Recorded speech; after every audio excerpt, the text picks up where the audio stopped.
하나님의 뜻으로 말미암아 그리스도 예수의 사도된 바울은 에베소에 있는 성도들과 그리스도 예수 안에 있는 신실한 자들에게 편지하노니, 하나님 우리 아버지와 주 예수 그리스도로부터 은혜와 평강이 너희에게 있을지어다.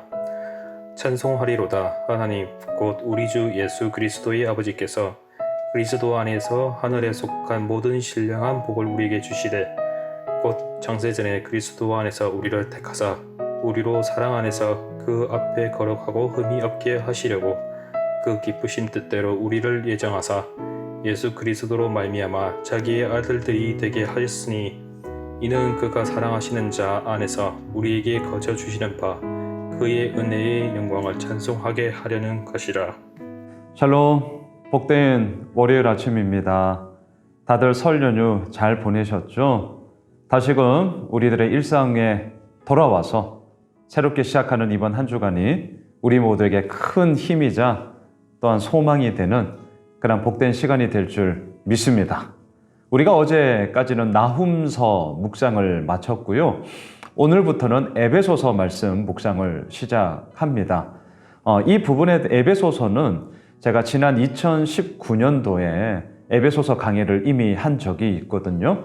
그래서 좀 더 말씀에 대한 깊은 나눔들을 원하시는 분들은 저희 교회 유튜브 채널에서 에베소서 강의를 좀 참고해 주시면 감사하겠습니다.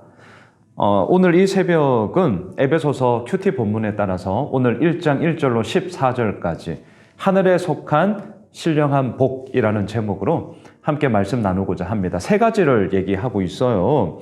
자, 여러분 3절로 가보십시오.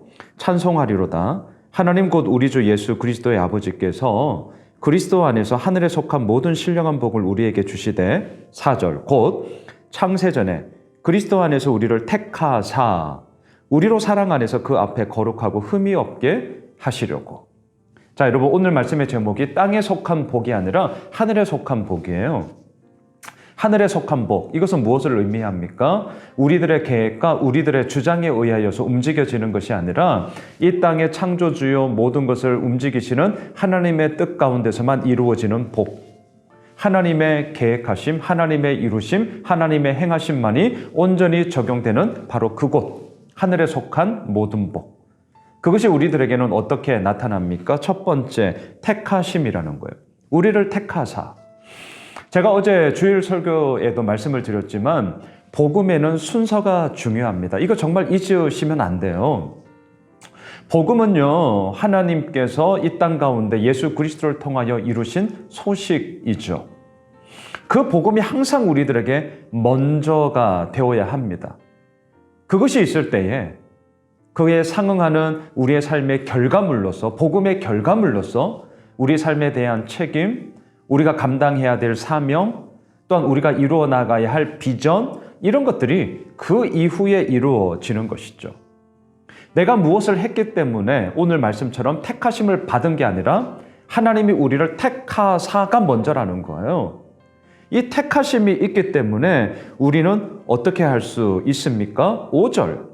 그 기쁘신 뜻대로 우리를 예정하사 예수 그리스도로 말미암아 자기의 아들들이 되게 하셨으니, 하나님의 일방적인 택하심이 있기 때문에 우리는 하나님의 아들이 되었어요. 6절. 이는 그가 사랑하시는 자 안에서 우리에게 거저 주시는 바. 이게 뭡니까? 은혜. 은혜라는 말은 거저 주시는 것이죠. 그의 은혜의 영광을 찬송하게 하려는 것이다. 이 하나님의 택하심, 우리의 조건, 우리가 무엇인가를 했음 전혀 없습니다.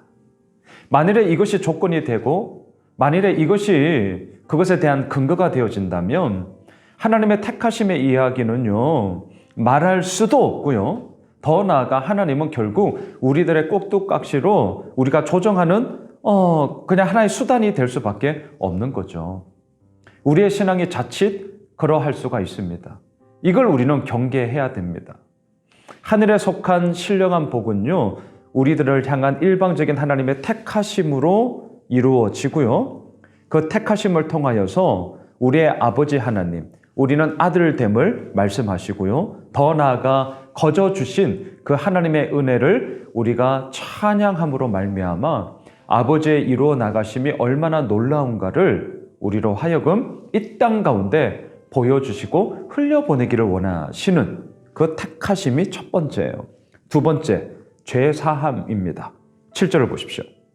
우리는 그리스도 안에서 그의 은혜의 풍성함을 따라 그의 피로 말미암아 속량 곧 죄사함을 받았느니라. 하나님의 죄사함. 죄의 문제는 우리들에게 언제나 있죠.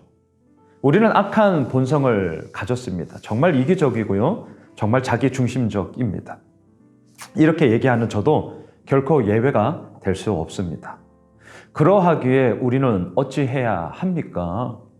우리의 모든 죄를 사하여 주신 하나님 앞에 엎드리는 것밖에 없어요. 왜 우리를 죄 사해 주셨나요? 우리에게 근거가 있다고요? 아니요. 우리에게 이유가 있다고요? 아니요. 아무것도 없어요. 그래서 뭡니까? 땅에 속한 신령한 복이 아니라 하늘에 속한 신령한 복이라고요. 하늘에 속한 신령한 복. 우리의 그 어떤 근거도 우리의 그 어떤 이유도 결코 개입될 수 없는 하늘에 속한 신령한 복. 죄사함. 그 죄사함으로 말미암아 우리는 하나님의 뜻 가운데서 그의 일을 행할 수 있는 것이죠. 11절로 내려가 보십시오. 모든 일을 그의 뜻의 결정대로 일하시는 이의 계획을 따라 우리가 예정을 입어 그 안에서 기업이 되었으니. 하나님의 기업이 되었어요. 아니 우리가 무엇이라고요? 우리가 무엇이 간데. 하지만 하나님께서는 죄 사함을 통하여 당신의 아들을 삼으셨고 당신의 기업을 삼으심으로 말미암아 우리를 통하여 아버지께서 이루어 가시는 그 계획을 보여주시며 이루어 가신다는 거죠. 세 번째, 하늘에 속한 신령한 복이 뭐냐고요? 인치심입니다. 13절을 보십시오. 그 안에서 너희도 진리의 말씀, 곧 너희의 구원의 복음을 듣고 그 안에서 또한 믿어 약속의 성령으로 인치심을 받았으니. 인치다 뭐예요? 도장 찍는다는 거죠. 컨펌 하겠다는 거죠. 마침표를 찍었다는 거예요. 하나님은 우리들을 향하여서 물음표를 던지실 때가 있죠. 물어보실 때가 있죠. 하지만 물음표로만 끝나지 않습니다. 하나님은 우리들을 향하여서 느낌표, 와, 감탄사를 나 참 너 잘했어 그럴 때가 있죠. 하지만 이러한 물음표도 이러한 느낌표도 하나님의 인치심, 마침표를 찍어주심으로 인하여서 우리의 삶에 너무나도 큰 매듭이 지어져 가게 되는 것이죠.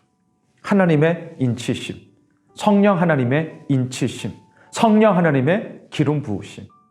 이것은 우리들이 이 땅에서 결코 맛볼 수 없는 하늘의 모든 신령한 복으로 우리들에게 주어지는 아버지의 행하심이라는 사실을 지금 사도 바울은 에베소 성도들에게 강력하게 외치고 있습니다.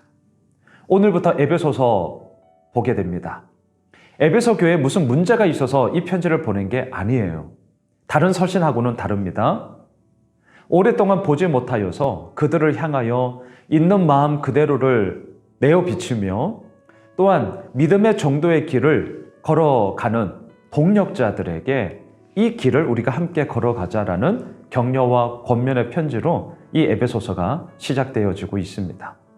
오늘부터 시작하는 이 말씀 묵상을 통하여서 땅에 있는 복에만 우리들의 관심이 쏟아질 것이 아니라 하늘에 속한 모든 신령한 복으로 말미암아 우리에게 주어지는 삶의 놀라운 변화를 우리가 함께 경험하길 소망합니다. 바라기는 오늘 월요일 새로운 한 주간을 시작하는 이 한날이 우리 모두에게 힘이 되고 하늘에 속한 신령한 복, 택하심, 죄사함, 인치심, 결코 땅에서는 맛볼 수 없는 하나님만이 행하시는 그 놀라운 복이 이미 우리에게 주어졌음을 믿고 그 길을 마음껏 걸어가게 되어지는 복된 한날 되시길 주님의 이름으로 축복합니다.